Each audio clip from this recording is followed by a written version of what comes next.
Hello future nurses, welcome back to day 12 of our fundamental of nursing series. जैसे कि आपको पता ही है, इस सीरीज़ का लास्ट डे है और कल से हम कंटिन्यू करेंगे एक न्यू सीरीज जो कि होंगी अनाटमी एंड फिजियोलॉजी। तो चलिए बात करते हैं आज के टॉपिक की। आज हम कवर करेंगे इमरजेंसी नर्सिंग स्किल के बारे में, जो सिर्फ एक नर्सिंग के लिए नहीं बल्कि सभी के लिए बहुत ही ज़्यादा इम्पोर्टेंट है। इसमें हम कवर करेंगे first aid, fracture, burn, bleeding, shock and poisoning और last but not the list CPR life saving technique. तो चलिए शुरू करते हैं। तो टॉपिक को शुरू करने से पहले हम फर्स्ट एड के बारे में जान लेते हैं। फर्स्ट एड होता क्या है? ये वो केयर होती है, वो हेल्प होती है जो किसी भी इलनेस या इंजरी के इमीडिएट हेल्प की जाती है, उसको हम फर्स्ट एड बोलते हैं। सपोज कीजिए कोई भी पेशेंट, उसका एकदम से एक्सीडेंट हो गया, तो जो भी इमीडिएट केयर प्रोवाइड करेंगे उसको फर्स्ट एड बोला जाता है। इसमें होते आगे फर्स्ट इज फ्रैक्चर।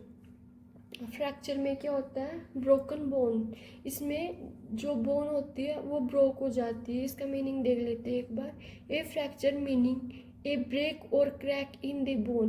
किसी भी बोन में ब्रेक होना या क्रैक आ जाना, उसको हम फ्रैक्चर बोलते हैं। इसके आगे साइन सिम्टम क्या क्या रहते हैं? सीवियर पेन होगा एट इंजर्ड साइट, जिस भी साइट पे इंजरी हुई है वहाँ पे पेन होगा।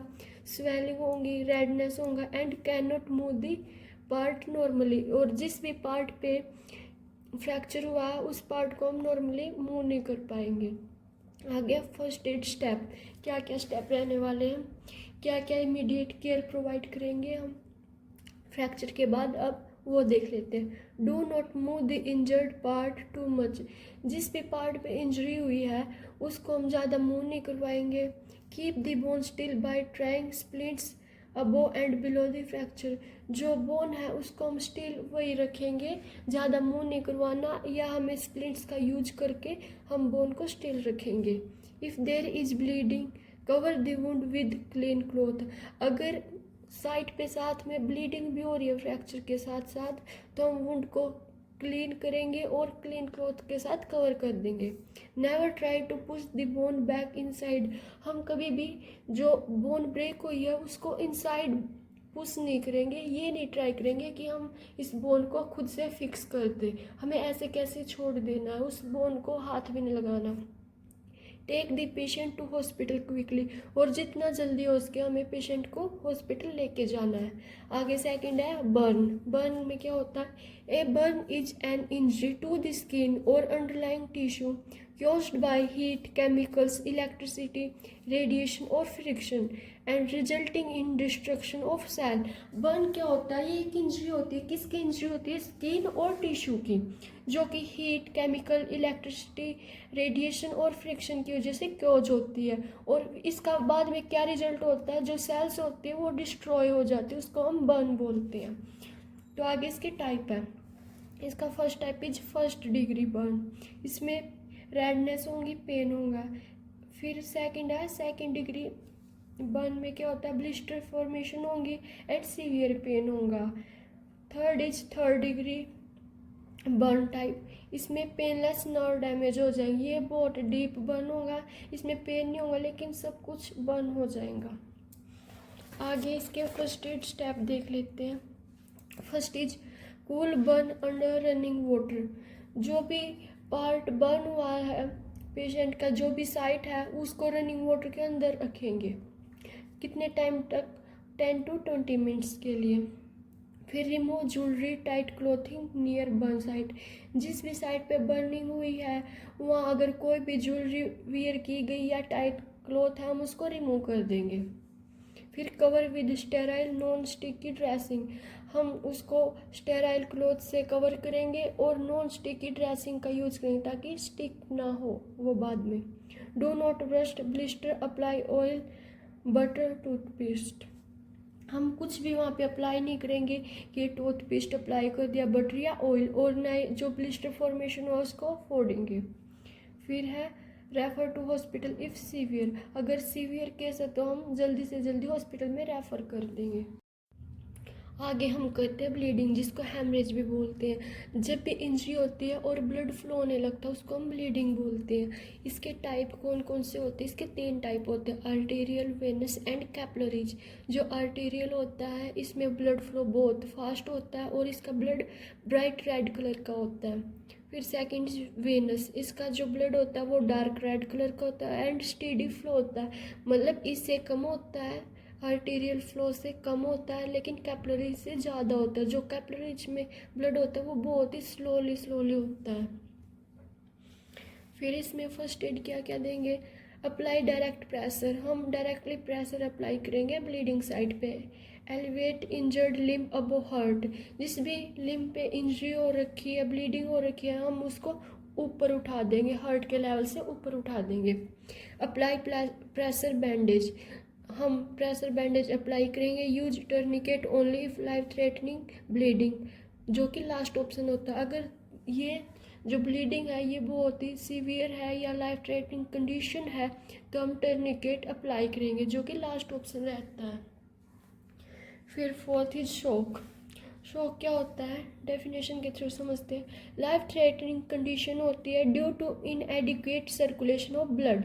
ये एक लाइफ थ्रेटनिंग कंडीशन होती है जिसमें जो ब्लड की सर्कुलेशन अच्छे से नहीं हो पाती, प्रॉपरली ब्लड सर्कुलेशन नहीं हो पाती बॉडी में। इसके क्या क्या कॉजेज होते हैं? हेमरेज हो गया, बर्न हो गया, trauma, allergic reaction and dehydration. आगे साइन सिम्टम क्या क्या रहते हैं? कोल्ड कम स्किन हो जाएंगी, rapid week pulse, low blood pressure, restlessness and unconsciousness, ये सभी साइन सिम्टम होते हैं शॉक के। आगे फर्स्ट एड मैनेजमेंट देख लेते हैं। ले patient flat, elevate leg, patient को फ्लैट लेटा देंगे और उसकी लेग्स है उसको थोड़ा ऊपर करेंगे, मतलब एलिवेट कर देंगे। Keep warm with blanket, patient को वार्म रखेंगे ब्लैंकेट के साथ। लूजन टाइट क्लोथिंग, अगर टाइट क्लॉथ पहन रखे तो उनको लूज करेंगे। Do not give food drink, patient को कोई किसी भी प्रकार का खाना या पानी नहीं देंगे। Call for emergency help, emergency help के लिए कॉल करेंगे। फिर हमारा लास्ट है पॉइजनिंग। इसमें क्या होता है? हार्मफुल सब्सटेंस है वो हमारी बॉडी में चले जाते हैं, हम इसको डेफिनेशन के थ्रू समझते हैं। Entry of harmful substance through injection, inhalation, injection और एब्जॉर्प्शन, मीन्स जो हार्मफुल सब्सटेंस होते हैं वो हमारी बॉडी में चले जाना, किसके थ्रू? इंजेस्ट कर लेना खुद से, इनहेल कर लेना ब्रीथिंग के थ्रू, इंजेक्शन के थ्रू अंदर चले जाना और एब्जॉर्प्शन के थ्रू। इसमें फर्स्ट एड क्या क्या होती है? Identify poison and time of exposure, हम पॉइजन को आइडेंटिफाई करेंगे और टाइम देखेंगे कि किस टाइम पे ये हार्मफुल सब्सटेंस के एक्सपोजर में आया है, कौन? इंडिविजुअल जिसको पॉइजनिंग हुई है। सेकंड, इंडाइजेस्टेड पॉइजनिंग में क्या होता है? Do not induce vomiting unless directed, give water और मिल्क टू डायलेट कोरेसिव। इसमें ये बोला गया है अगर जो पॉइजन होता है वो हमारे माउथ के थ्रू अंदर गया है तो हम पेशेंट को वोमिटिंग नहीं करवाएंगे, हम वाटर एंड मिल्क देंगे ताकि जो पॉइजन है उसको डाइल्यूट किया जा सके। फिर सेकंड टाइप है इनहेल्ड पॉइजन। इसमें क्या करेंगे? हम move to fresh air, loosen clothing, जो भी पेशेंट है हम उसको फ्रेश एयर में लेके जाएंगे और जो वो क्लोथिंग वेयर किए हुए हैं उसको लूज कर देंगे। फिर keep container label for medical term, जो भी कंटेनर था पॉइजनिंग का उसको हम अपने पास रखेंगे और लेबल कर देंगे। अब हमारा लास्ट टॉपिक है सीपीआर, जिसको हम कार्डियोपल्मोनरी रिसस्टिकेशन बोलते हैं, जो कि एक लाइफ सेविंग इमरजेंसी होती है। इसको हम डेफिनेशन के थ्रू समझते हैं।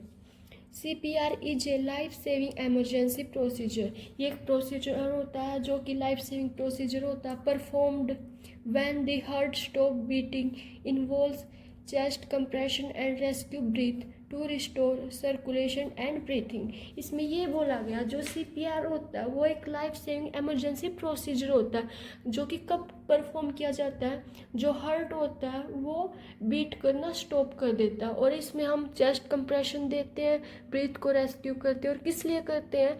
जो पेशेंट का सर्कुलेशन और ब्रीथिंग पैटर्न है उसको रिस्टोर किया जा सके। अब हम इसकी इंडिकेशन देखते हैं कि ये CPR कब कब और क्यों और किस पेशेंट को दिया जाता है। अनकॉन्शियसनेस, अगर पेशेंट अनकॉन्शियसनेस है तब हम CPR प्रोवाइड करेंगे। CPR एक प्रोसीजर है जैसे हमने अभी ऊपर पढ़ा। नॉन ब्रीथिंग, अगर वो ब्रीथ नहीं कर पा रहा।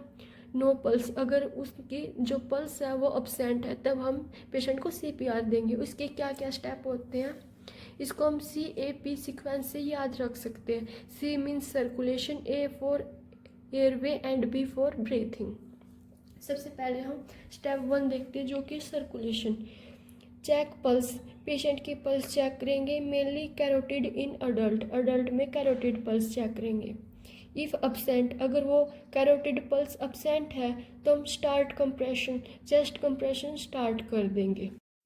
कंप्रेशन की क्या क्या टेक्निक होती है? Place heel of hand on centre of chest, जो हैंड की हील होती है उसको हम चेस्ट के सेंटर पे प्लेस करेंगे जैसे आपको इमेज में शो हो रहा होगा।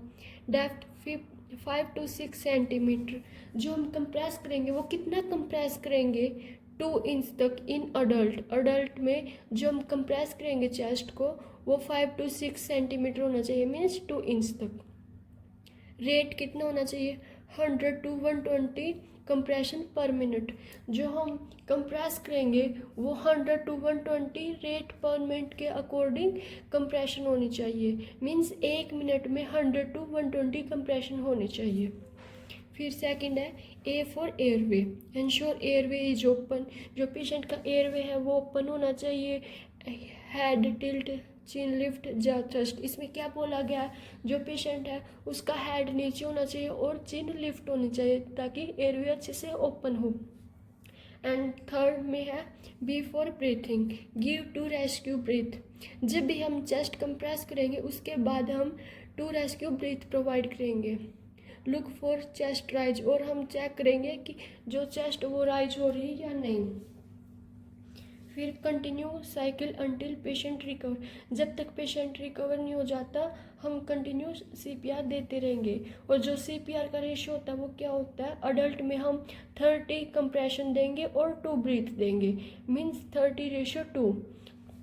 सबसे पहले हमने 30 कंप्रेशन दिए, फिर 2 ब्रीथ दी, उसके बाद दोबारा फिर 30 कंप्रेशन 2 ब्रीथ। और चाइल्ड और इन्फेंट में क्या होता है? 50 कंप्रेशन एंड 2 ब्रीथ। ये इस तरह से होता है। तो ये था हमारा आज का टॉपिक, और हमारी ये सीरीज एंड होती है। कल से हम अनाटमी एंड फिजियोलॉजी के ऊपर एक न्यू सीरीज लेके आ रहे हैं, उसको देखना मत भूलना। उसमें भी हम बहुत ही इम्पोर्टेंट टॉपिक लेके आएंगे जो एग्ज़ाम्स में हेल्पफुल होंगे, और जो भी बच्चे गवर्नमेंट एग्ज़ाम्स की तैयारी कर रहे हैं वो यहाँ से अच्छे से नोट प्रिपेयर कर सकते हैं। और ये वीडियो हेल्पफुल लगा तो लाइक शेयर एंड सब्सक्राइब करना मत भूलना। तब तक कीप लर्निंग, कीप मोटिवेटेड।